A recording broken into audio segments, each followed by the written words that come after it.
একটি কুচক্রী মহল এই বাংলাদেশে দাঁড়িপাল্লার গণজোয়ার দেখে, বিশেষ করে মহিলাদের মধ্যে নারী সমাজের গণজোয়ার দেখে তাদের মাথা নষ্ট হয়ে গেছে। তারা ষড়যন্ত্রের পর ষড়যন্ত্র করে যাচ্ছে। তারা সাইবার অ্যাটাক করে, তারা একটার পর একটা মিথ্যা প্রপাগান্ডা বাস্তবায়ন করে চলছে।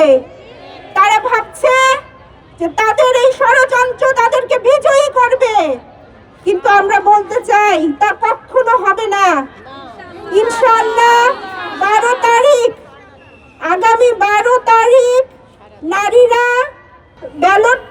ব্যালট বিপ্লবের মাধ্যমে তার প্রমাণ দেখিয়ে দেবে ইনশাআল্লাহ।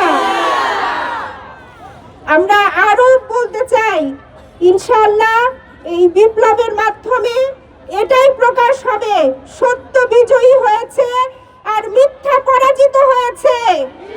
আর মিথ্যার তো পরাজয়ী হওয়ার কথা।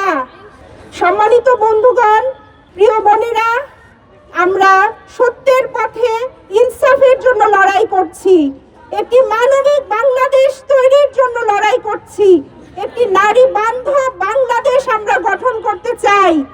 যারা এই সুন্দর উদ্দেশ্য লক্ষ্যকে নষ্ট করে দেবার জন্য প্রপাগান্ডা চালাচ্ছে, তাদের কালো হাত ভেঙে দেওয়া হবে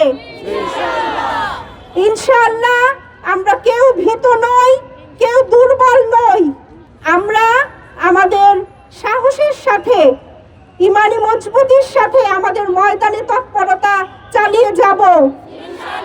সব বিভ্রান্তি দূর করব ইনশাআল্লাহ। আমরা বিজয় নিয়েই ঘরে ফিরব। আল্লাহ রাব্বুল আলামিন আমাদের এই স্বপ্নকে কবুল করুন, এই আকাঙ্ক্ষাকে কবুল করুন, এবং এই বাংলাদেশ থেকে চাঁদাবাজ, এই বাংলাদেশ থেকে অন্যায় জুলুমকে আল্লাহ চিরতরে দূর করে দিন ইনশাআল্লাহ। বিজয় আমাদেরই হবে ইনশাআল্লাহ। আমরা যেভাবে একত্রিত আছি, আমরা ওই কালো হাত মেনে নিতে কখনোই প্রস্তুত না। প্রিয় বোনেরা, যারা এই কাজগুলো করছে প্রকৃত অর্থে তারা মানুষ না, তারা পশুর সমান।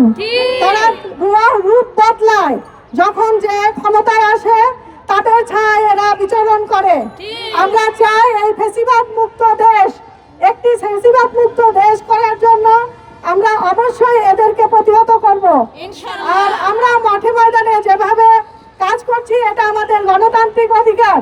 এই অধিকার হরণ করার ক্ষমতা কারো নেই। আমরা কারো রক্তচক্ষুকে সহ্য করব না, বরং আরো 10 গুণ বাড়িয়ে দিব আমাদের এই ময়দানকে আরো শক্তিশালী করার জন্য। আল্লাহ যেন আমাদেরকে বিজয় এনে ঘরে ফিরায়। এই ঐক্যবদ্ধ প্রতিজ্ঞার মাধ্যমে আমরা এখানে একত্রিত হয়েছি। আল্লাহ যেন আমাদের এই প্রতিজ্ঞাকে পালনের মাধ্যমে ঘরে ফেরার সুযোগ করে দেন।